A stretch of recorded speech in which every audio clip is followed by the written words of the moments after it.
ఇంత ఒక్కడే మొత్తం 400 మందిని వేస్తాడు.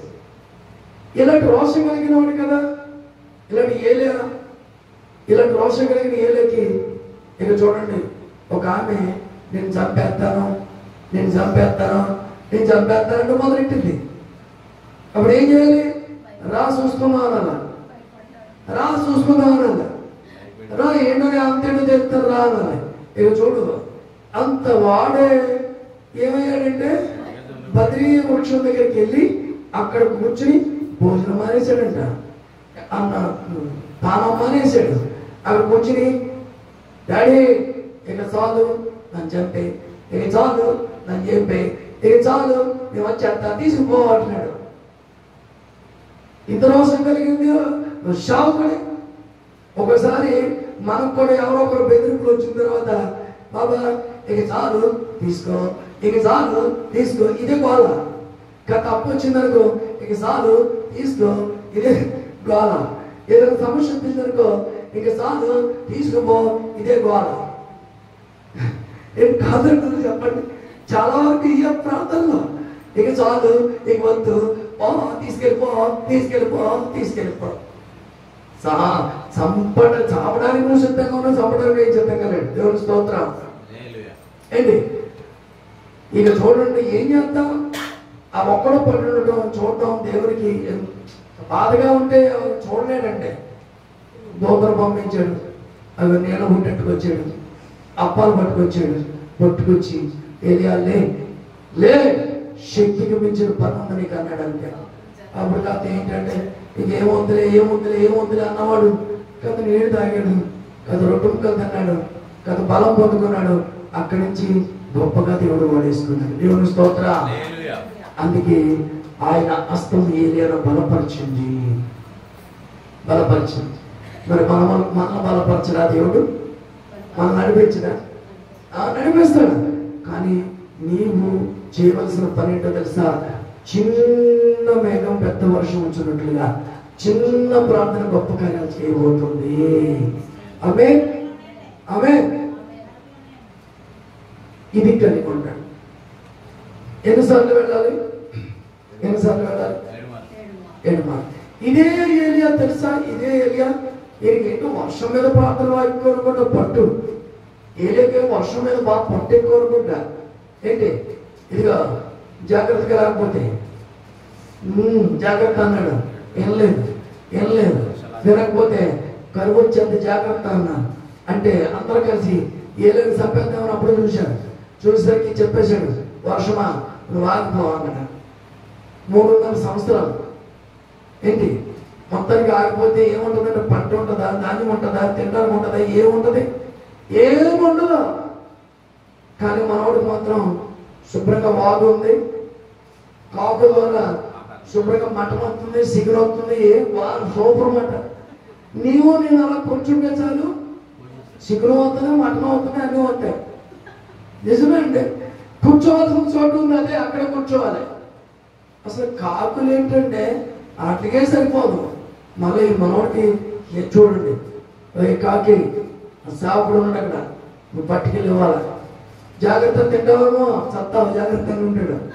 నిజమే, మధ్యలో తిన్నావా చచ్చావన్నమాట. వార్నింగ్ ఇస్తాడండి, వార్నింగ్. బాబాయ్ నాకెందుకు, నేను సాగును పట్టుకెళ్ళి నువ్వేం చెప్తా చేస్తాను బాబా అని చెప్పి పట్టుకెళ్ళి ఇచ్చింది. అక్కడ ఎన్నాలో వాగెండిపోయిన తర్వాత మళ్ళీ సిస్టమ్ మారిపోయింది. అక్కడి నుంచి మళ్ళీ ఊళ్ళోకి వచ్చాడు. ఊళ్ళోకి వస్తే ఒక ఆమె పొలాలు ఎక్కువ ఉంటుంది. ఏమ్మా అన్నాడు. ఏమి లేదు, కొద్ది పిండి ఉంది, కొద్ది నూనె ఉంది, అట్లేసి నువ్వు చచ్చిపోతాను తినేసాన్నది. నువ్వు సావక్కలేదు కానీ ముందు పట్టురా అన్నది.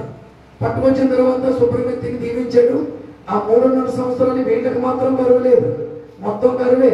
నీకు నాకు మనకి కరువు ఉండదు. యేసు నామమున కొట్టమే అప్పట్లు కట్టుకోవట్లే. నీకు నాకు మనకు కరువు అనేది ఉండదు. ఎందుకంటే తెలుసా? కాపులను పోషించడానికి ఇంత ఉందా, నీ ఇంట్లో అదే ఉందా, దాన్ని అభివృద్ధి చేసి ఖచ్చితంగా దీవించిపోతున్నాడు. ఆమేన్. హల్లెలూయా. అంటే యెహోవా హస్తాలు బలపరిస్తే ఏదైనా జరిగిపోతుంది. వాళ్ళు కొంతమంది ఎగిరిపోయారు, ఎత్తబడ్డారు. ఏంటి వాళ్ళు కూడా ఉంటే నిజంగా ఈ వాక్యం చాలా సంతోషంగా ఉంది కదా. కొద్ది ఎంతో కొంత క్రియ జరుగుతున్నాం. అందుకే సిలువ రక్తం ద్వారా గొప్ప కార్యం జరిగింది. ఆమేన్. ఆ రక్తం ద్వారా ఎంతమంది ప్రజలు రక్షించబడ్డారు, మోక్షాన్ని చేర్చబడుతున్నారు. అంటే చిన్న కార్యం గొప్ప పని చేస్తుంది. ఇప్పుడు దేనికోసం ఆలోచన చేయకండి. ఇంకా దేనికోసం దేనికోసం ఆలోచన చేయకండి. నా బతికింతే, నా రాతింతే, నా గీతంతే, ఇవన్నీ మాటలు వదిలేసి అసలు వేస్ట్. ఎంత మానేసి జాగ్రత్తగా ఉండండి. జాగ్రత్తగా ఉంటే ఇదిగో నువ్వు చేయవలసిన పని ఏంటి చెప్పినప్పుడు మొట్టమొదటి ఎక్కడ మొదలు పెట్టాను? చిన్న మెసేజ్ ఇచ్చాను, మీకు ఎక్కువ మెసేజ్ అవ్వాల. మొట్టమొదటి చిన్న ప్రార్థన గొప్ప కార్యం చేస్తున్నాను. చిన్న మేఘమే పెద్ద వర్షం. తర్వాత 7 సార్లు మునిగినాడు, బాగుపడ్డా? 7 సార్లు స్తుతించినాడు, బాగుపడ్డా? 7 సార్లు తిరిగి గోడకు పగలు కొట్టారా? ఎంత ఏమో బలపరిచాడా, బాగు చేశాడా? మరి ఆ దేవుడు ఈ దేవుడు కదా అప్పుడు మనకి. అప్పుడున్న బ్రతికున్న దేవుడు ఇప్పుడు బ్రతికే ఉన్నాడు కదా, జీవం కలిగిన దేవుడు కదా, ప్రాణం పెట్టాడు కానీ తిరిగి లేచాడు కదా, మృత్యుంజయుడిగా తిరిగి లేచాడు కదా.